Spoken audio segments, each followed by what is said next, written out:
Let's talk about proactivity. Participates in classroom and social activities, makes decisions and acts upon those decisions, understands the pros and cons, knows how to evaluate problems, they take responsibility for their actions, feels control over their world, can stand up for themselves, and are self-confident. This is a skill that we want to really nurture in our kids, so how do we do that? Well, I love that word, responsibility. Practice making decisions. Role play those opportunities. Help them find their voice. Help them discover how to self-advocate. Create opportunities for them that allow them more control. Here's a fun one. How many of you do family night, family fun night? All right, who gets to decide what happens on family fun night? What if you rotated throughout the family and you said, okay, here's the budget, shoot the moon. You decide where we eat, you decide what we're going to go do afterwards, you decide how we're going to get there. It's up to you. Create little pockets for kids to have some power and control. Tap in their innate ability to be helpful. Who's the very first kid that's going to raise their hand when the teacher says, I need help with? I don't even wait to find out what she needs help with.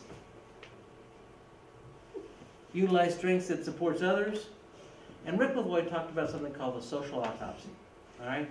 And the social autopsy is this opportunity where you pull back the layers and help kids figure out what went wrong. So, and one of the ways that we do that is we use I statements. All right? This happened because I feel this is what I can do about it. Very often what kids will want to do is they'll externalize what happened.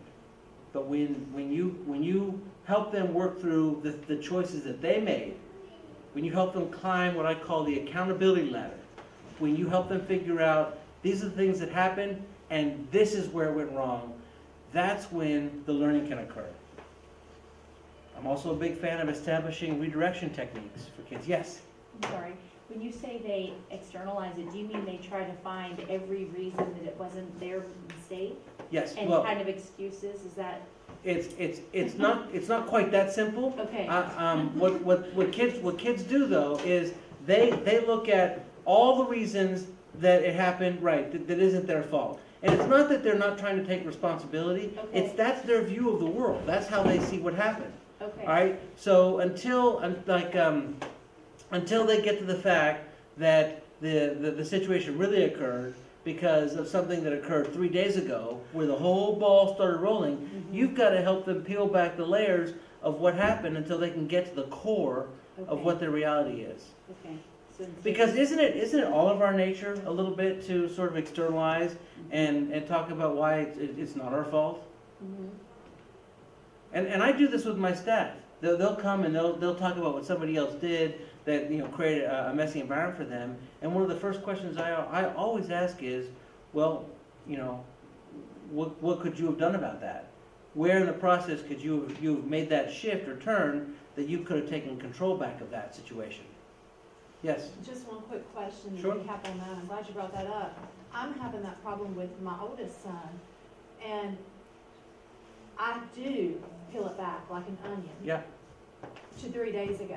When I get to the source, he won't take responsibility still. Okay. He still puts it on other So people. How here's- do I handle that? All right. Well, first of all, again, there are no easy answers.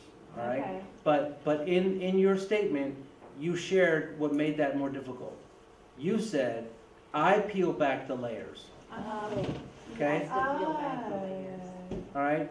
When he starts peeling back the layers, eventually, there's only going to be one layer to peel back. He's got to get there on his own. You can't present that for him. You can ask him leading questions that will guide him in that process, but he has to have that aha moment. You cannot say, here's your aha moment, Yeah. and have that work.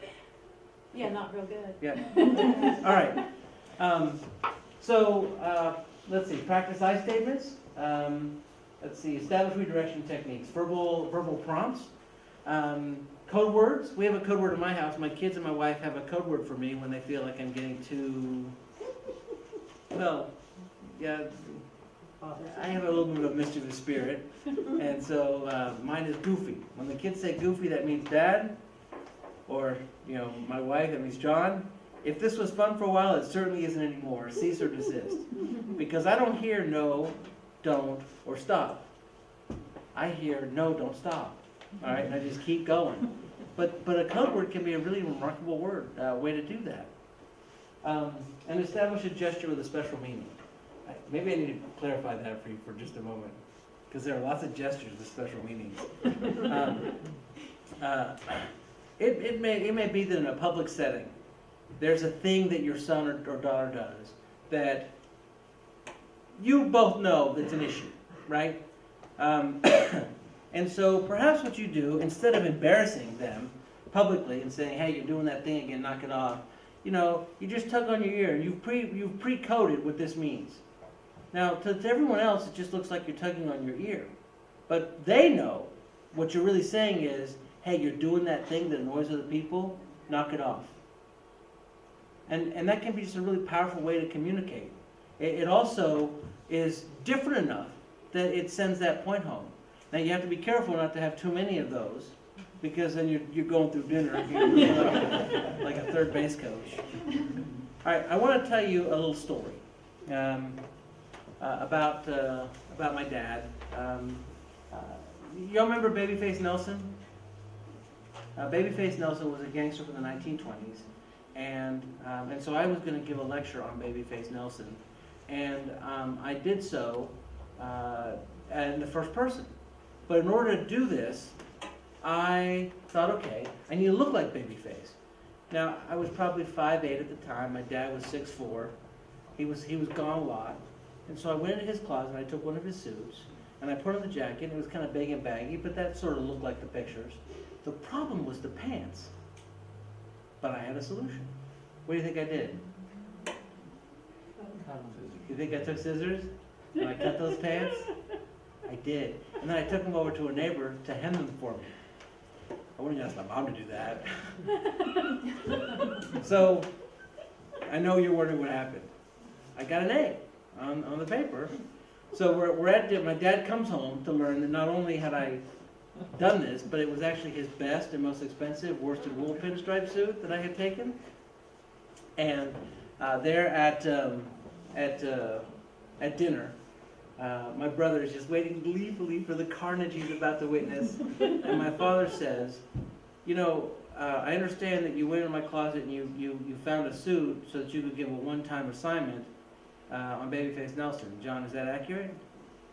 And I said, yes, sir. I said, well, I had to do this assignment. I start sort of rationalizing. And he said, you are the most remarkable problem solver in this house. I never would have thought to do that. I mean, you come up with solutions that none of us think about. You're amazing. And he comes over and he gives me this big hug. Maybe a little harder than he needed to. And of course, now the look on my brother's face went from glee to, what just happened? What? So, years later, I asked my dad, why did you handle it that way? I mean, what could he have done? Give me some examples of things he could have done. All right, he could have. I would have said, what? Yeah. What the heck, you little. Yeah. Oh, like the. Yeah. What else could he have done? Any other suggestions? You buy a new one. Yeah, he could have said, okay, buddy, you know what? This suit cost me this much. You've got this in birthday money. You've got this in allowance. All right, you could have maybe buy him a new one. That's a good one. What else could he have done? Is it really so difficult to put yourself in the place of a parent of a child who's done that? I don't think so. Yeah, just really written the riot act. Right. He could have punished me. You're grounded. He could have just blown it off and just said, yeah, it doesn't matter. But instead, my dad took what I call the fourth option. He didn't ground me. He didn't punish me. He didn't blow it off. He didn't use a natural logical consequence. Here's what my dad did. My dad said to himself when he learned what happened, and he was irritated that I had done this. He said, okay. And he lived his life by this principle. He called it the 5-year test. Is there something that I can do here now that in 5 years from now is still going to matter? Will this suit still matter to me in 5 years? No, it won't. Okay. All right, so if this suit won't matter to me in 5 years, what is important to me? Now this is sort of the inner dialogue he's having. And what he decides is he is very, very worried about my self-esteem. I didn't have a ton of successes in life, and so here I'd actually had a win. So how does he accentuate that win so that that interaction still might matter 5 years down the road? My dad died a couple years ago. I'm close to 50. That happened when I was 16 years old, and it still matters. And those are the kinds of opportunities that we are looking for that encourage those kinds of traits that we're trying to nurture in our kids. Perseverance and grit, we've talked about it. Understand the benefit of perseverance, works at tasks despite difficulties, knows how to deal with obstacles and setbacks, knows how to adjust change, knows when to quit. Going back to that story I told you about Jay, all right? One of the things that we do with him now, and one of the ways I brought that back home to what he had, I said, you know, it's the tough days that make the really good ones matter. And when you can persevere through the tough ones, those are the ones that end up mattering. And what you do with those circumstances when you're given them, those are the ways that you accomplish great things. I hosted a 5K years ago, and Jay just wanted to give up on it. And I'm jogging up beside him, and I simply said to him, "Where's your grit?" He took off like a shot. He has found his grit. It's come full circle, unfortunately. I went running with him the other day. He joined the cross-country team. Okay? I went running with him the other day, and I'm just trying the best I can. And so I said, okay, I'm going to try and keep up with you. And I was able to keep up with him for about 3 blocks, and it just killed me. And then he's just like, Dad, I can't wait for you. I'm sorry, I got to go. And so now I'm doing this. and he's jogging backwards and says, "Where's your grit, Dad? Where's your grit?" Got me. So, we pluggers never lower our goals. We just find ways to boost our capabilities. Now, Joanne asked me to talk and infuse into this workshop as much as I could the idea that getting kids in the outdoors, getting kids doing things, is a critical way to infuse all of these skills and abilities. What creates better opportunity for perseverance than to get out there and actually, finish something that you started? A day hike. Going to a rock climb site and climbing up and actually accomplishing something at the climbing gym or anywhere. But the outdoors can be such a great place to do that. I mentioned to you the idea of failing forward with confidence.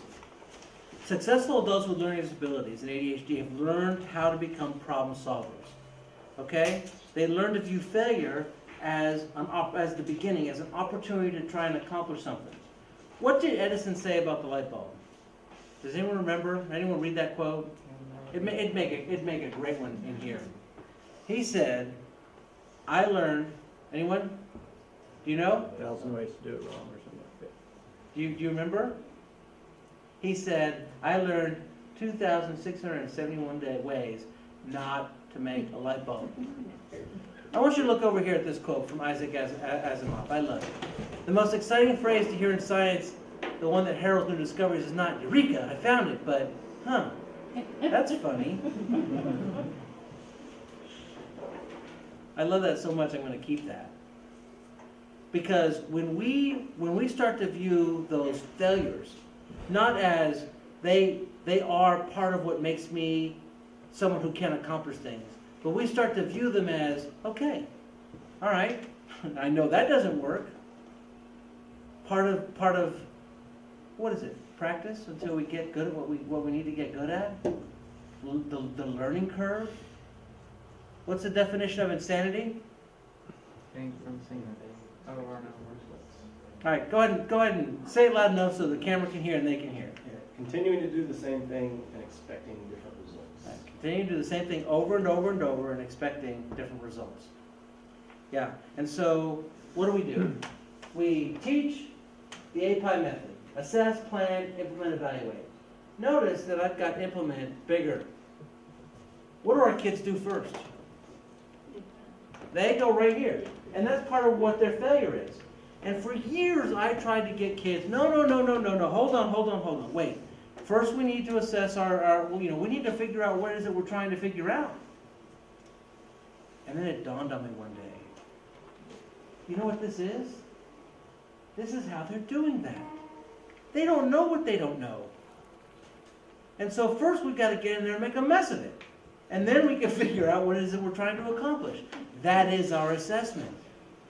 And when I've finally been able to, as a person, embrace that, and as a facilitator of change in people, embrace that process for kids, extraordinary things have happened.